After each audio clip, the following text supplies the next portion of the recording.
Sa cellphone video na ito nakuha noong April 28, makikita ang paghagis ng kahon ng isang babae sa mukha ng isang lola. Maya-maya pa, sinuntok naman ng babae ang matanda sa mukha. Pero hindi pa ito nakontento sa pananakit sa matanda. Kinaladkad pa niya ito papasok sa loob ng bahay, saka muli pinaghahampas. Sino ang babaeng walang awang nananakit sa matandang babae? At makaligtas kaya ang biktima sa pag-atake sa kanya?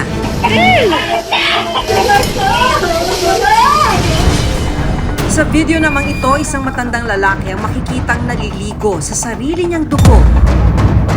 Sino ang nasa likod ng walang awang pambubugbog sa matanda? Sabihin niyo po kung kinakilala niyo. I-report po natin sa pulis. Hindi na, kaganti na lang kami.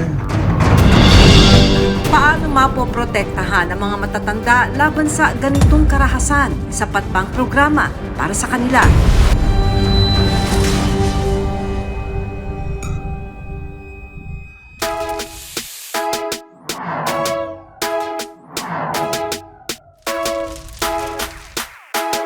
Paano kung habang kumakain ka sa restaurant, biglang dumating ang hindi imbitadong bisita? Laking gulat ang isang customer nang makita ang isang ipis na nakahalo sa pasta na kinakain ng kanyang anak sa isang restaurant sa Laguna. Gumagapang naman ang uod ang nakita ng isang customer ng isang Korean barbecue restaurant sa Cavite. Sa Cebu, nandiri naman ang isang customer nang tila mag-food hopping ang daga sa isang buffet restaurant. Daga, akla! Kinunan niya ito ng video at ipinost sa social media. Paano nga ba masisigurong ligtas ang mga pagkain laban sa mga pesting ito na posibleng magdulot ng problema sa kalusugan ng mga customer?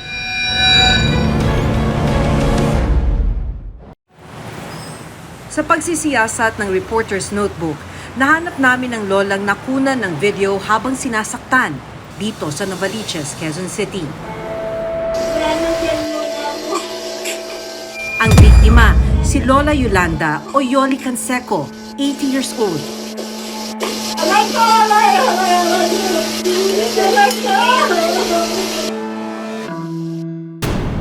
At ang babaeng nanakit sa kanya, mismo anak pala niya na itatago namin sa pangalang Carla. Paano nga ba nangyari ang pananakit? Kwento ni Lola Yoli, ito ang unang beses na sinaktan siya ng anak. Hindi ko naman po alam na sinusumpong siya ng ganong katindi. Andito kami sa may pinto. Hindi ko alam na sasaktan ako. Bigla na lang kinuha itong sapatos. Pinukpok sa akin. Kaya dito may mga gas-gas ako dati. Nangihingi na lang ako ng tulong. Di naman makalapit yung ibang anak ko na tatakot. Dito'y siniwalat ni Lola ang dahilan. May sakit daw sa pag-iisip si Carla at minsan na nilang ipinasok sa isang mental institution. Umayos naman daw ang kalagayan ng anak. Pero ang problema, hindi niya naiinom ang kailangang gamot. Doon po kasi may gamot siyang iniinom eh. No, siyempre tayo, mahirap lang. Wala tayong pambili palagi ng gamot. Naubusan siya ng pambili. Kaya sinusumpong siya.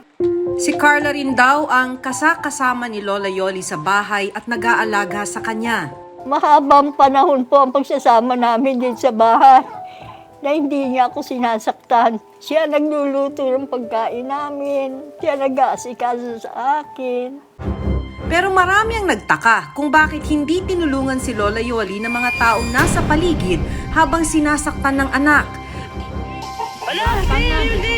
Paliwanag nila sa amin, natakot silang makialam. Matapos ang insidente, agad namang rumesponde ang barangay para sagipin si Lola Yoli. Tara na, sama ka na. Nanay, ay naman eh. Halika na. Dinala na rin agad si Carla sa National Center for Mental Health sa Mandaluyong City para maipagamot.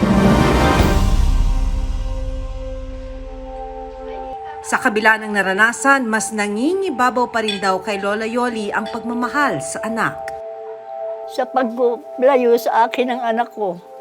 Naiintindihan ko naman po yan para lumino po ang kanyang kaisipan at bigyan siya ng lakas ng Panginoon Diyos na gumaling siya. Kawawa naman din po siya. Kasabay kong kumakain siya, nag-aain. Siya lahat. Siya nagluluto pag may lulutuin. Ngayon po, Ngayon, wala. Solo ako.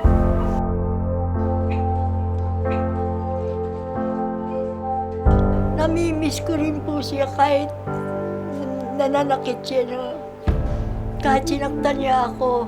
Dahil anak ko siyempre, mahal ko anak ko. Kaya lang wala akong magawa. Naghilom man ang mga sugat at pasa, ramdam pa rin daw ni Lola Yoli ang pananakit ng kanyang ulo at hirap sa paghinga. o ano po? Sinamahan namin si Lola sa isang public hospital. Nahanap ng reporter's notebook yung lola na nasa viral video. Nandito siya ngayon sa isang ospital sa Quezon City dahil may mga follow-up check-up siya. Kukumustahin natin siya ngayon. Hi, Lola! Mano naman, kumusta naman kayo? Ano nangyari? Ano ho to? Check ninyo to? Follow-up check-up to? So, nagpunta po kayo dito ngayon. Check-up. Para po ba dun sa nangyari 2 weeks ago o ibang sakit na? Sa nangyari po. Sa nangyari pa 2 weeks ago? Bakit po? Ano yung nararamdaman nila? Ito ngayon po, yung dibdib ko masakit. Tsaka nahirapan po ako huminga. Matapos ang pagsusuri kay Lola, napag-alaman na may buta siya sa puso at may hika na mas lalong nagpapahirap sa kanyang kondisyon. Umiiyak na lang po ako. Nahirapan nga po ako. Lalo na kung naiisip ko yung mga anak ko. Pero kumusta muna si Lola? Hanggang ngayon, parang ang sinasabi niya, kung saan siya hinampas ng anak niya, masakit pa rin. Ngayon okay naman siya, stable yung blood pressure, normal. Kaya lang hirap siya huminga. So ngayon, Dok, may iba pang underlying condition. More on medical na. Usually, pagka heart problem, may maintenance na yan. Pag hindi naiinom yung maintenance, Pwede mag-worse yung cardiac problem niya. lalala, Para makatulong kay Lola, binigyan namin siya ng isang bagong nebulizer. May regalo sa inyo yung reporter's notebook. Nanghihiram daw po kasi kayo ng nebulizer nyo. Binilhan po namin kayo ng nebulizer. Sinagot na rin namin ang pang-isang buwang gamutan ni Lola Yoli para sa hika.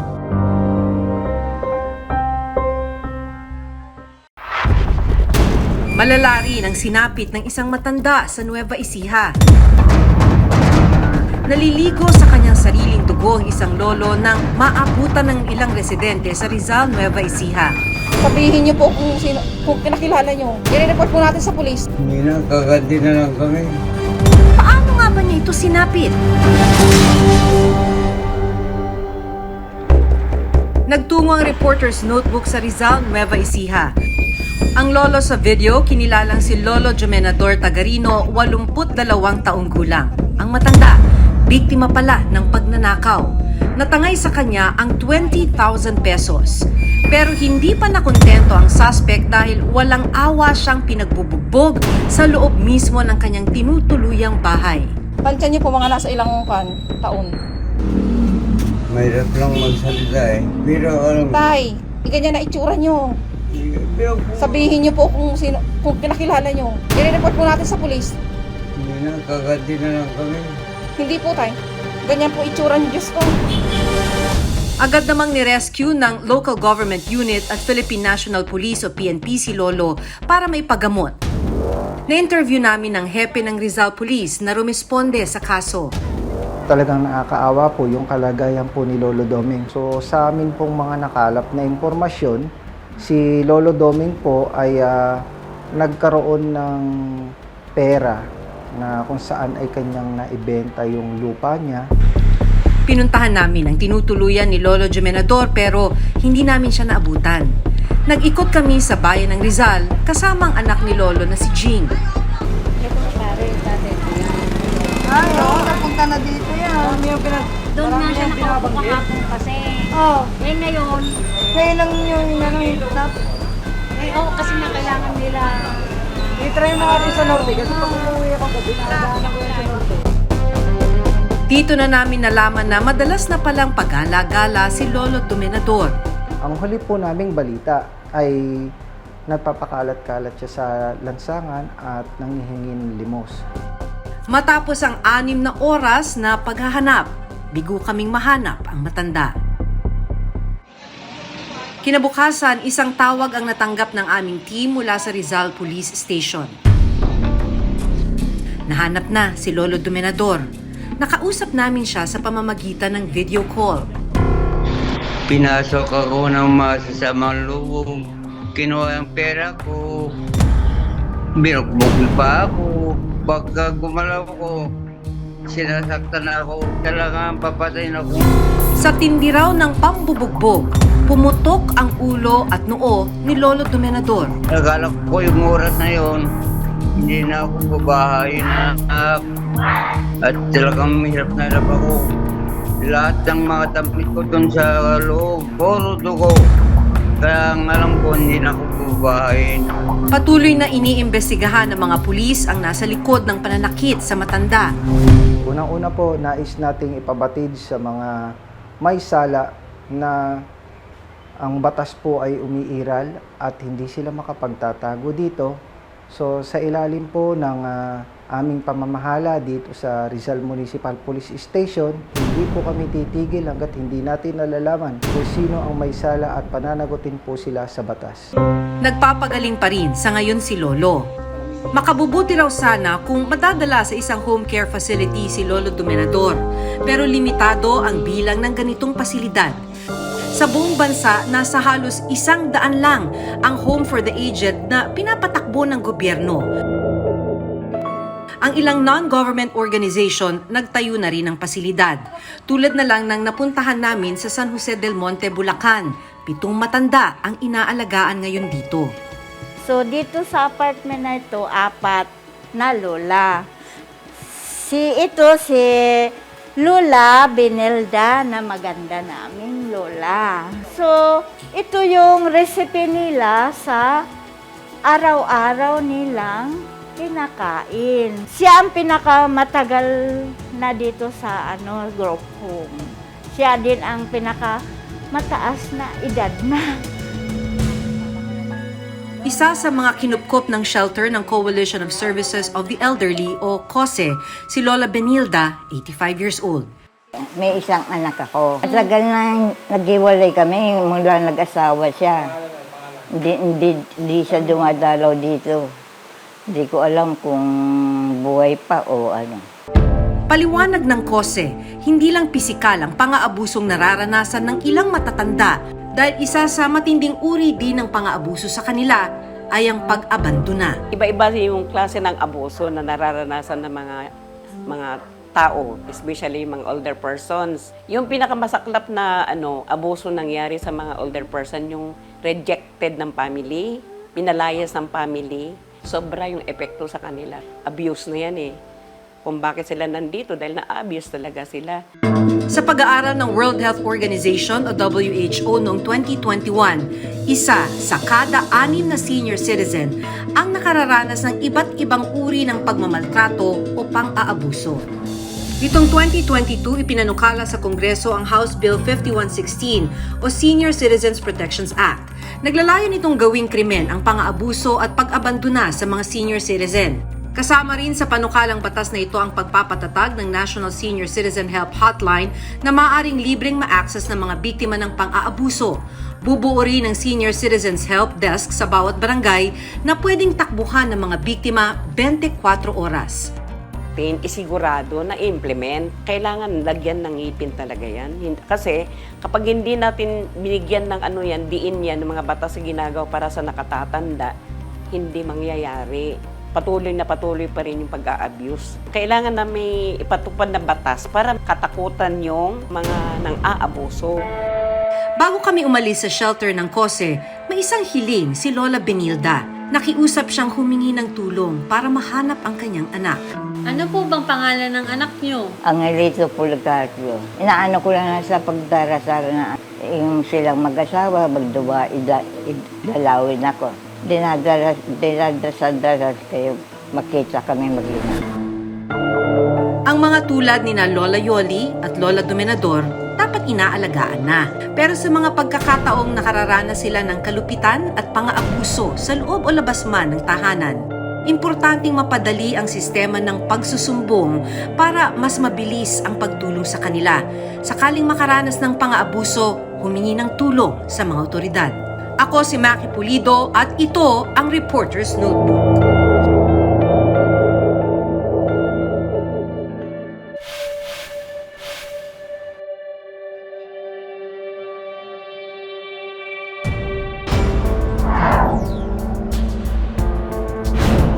Sa viral post na ito na may mahigit 5,000 shares, ikinuwento ng isang customer ang kanyang naging karanasan sa isang buffet restaurant sa Cebu.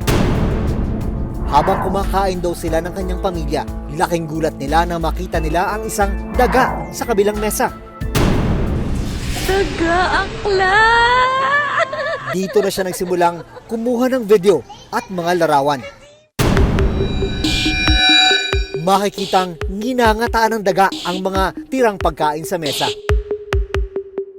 Tumanging magpa-interview ang uploader, pero ayon sa kanya, agad niyang inireport sa management ng restaurant ang nakitang hayop. Paliwanag daw sa kanya, posibleng galing sa labas ang daga at nakapasok lang sa kainan. Sinubukan naming kunan ng pahayag ang restaurant, pero hindi pa sila sumasagot sa ngayon. Daga akla! Paliwanag ng isang eksperto, may panganib na maaring idulot sa kalusugan kapag naapakan, naihian o nakain ng daga ang pagkaing kakainin pa lang ng tao. Pag meron tayong nakain or nainom na contaminated ng mga daga, lalo na yung mga ihi nito or feces ng daga, ay yung sakit na leptospirosis. Maaari natin itong makuha if na-ingest natin accidentally yung pagkain na contaminated ng kanilang mga secretions. Nagsulputan ngayon ang mga Korean barbecue o samgyeopsal restaurant sa bansa. Sino ba naman ang hindi matatakam sa unlimited na meat at side dishes?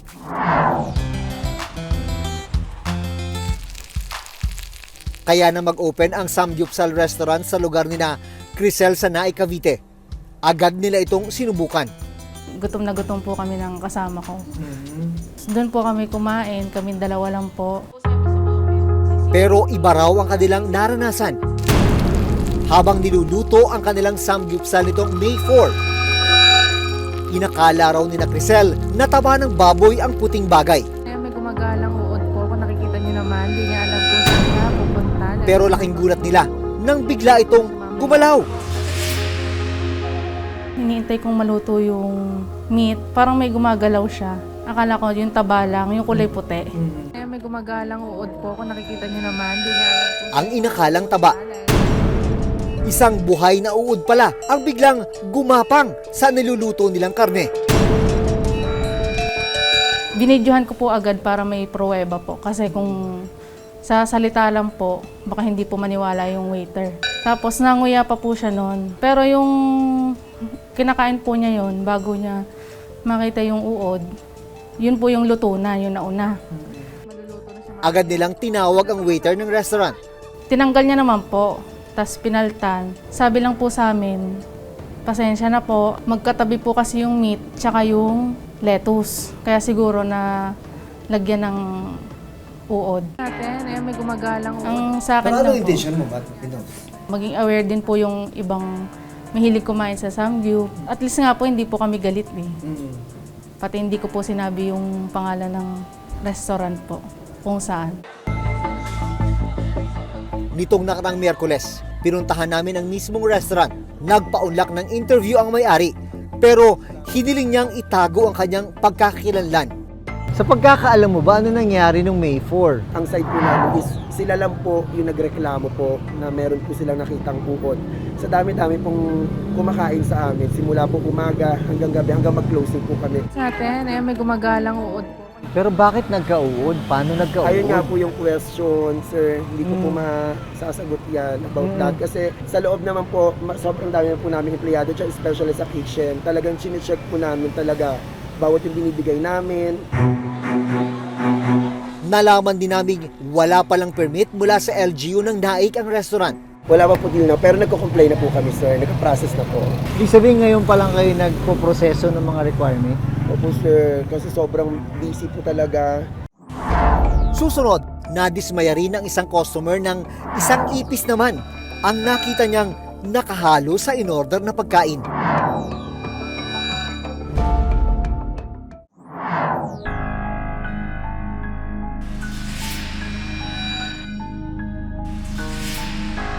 Nadismaya rin ang isang customer ng isang ipis naman ang nakita niyang nakahalo sa in-order na pagkain. Base sa online post ng customer na tumangging magpa-interview pero pinayagan kaming gamitin ang litrato. Umorder siya ng pasta para sa anak at nang haluin, doon na niya nakita ang ipis. Nang tawagin daw niya ang staff ng restaurant, agad raw nitong kinuha ang pagkain at nang ibalik, sinabing nasunog na bacon ang nakitang nakahalo sa pasta. Tanong tuloy ng customer, paano naging bacon ang kanyang nakunan na may pakpak at paa? Common na simptomas pag nakakuha tayong sakit na ito ay yung pagsakit ng tiyan, pagtatae at pagsusuka dahil nga sa contaminated na pagkain na nakuha natin. Sabi ng isang food safety expert, responsibilidad ng mga food establishment ang tama at maayos na pag-handle sa mga itinitindang pagkain. Food handling, of course, is how you prepare the food. From binili mo yung mga ingredients mo mula sa palengke or sa grocery, ni-receive mo yan hanggang sa ma-serve mo sa customer, that is actually part of the whole process of food handling. It's very important to make sure that every step of the flow of food is safe. Dahil kung malinis ang pagkain, mas masisiguro ang kaligtasan ng mga customer. It's very important ang food safety, pinapractice ito or binabantayan talaga ito ng ating mga food establishments. And this is actually part of the responsibility of the food business operator and also the food handlers. Taga-akla! Paalala ng eksperto, sakaling malagay sa katulad na food experience ni na Crisel, may tamang proseso para iparating ang mga ganitong uri ng reklamo. Pwede naman silang mag-file ng complaint, or magpadala ng kanilang obserbasyon doon sa rural health unit or doon sa municipal or city health office. I-assess naman ng municipal sanitation inspector yung overall sanitation condition ng food establishments.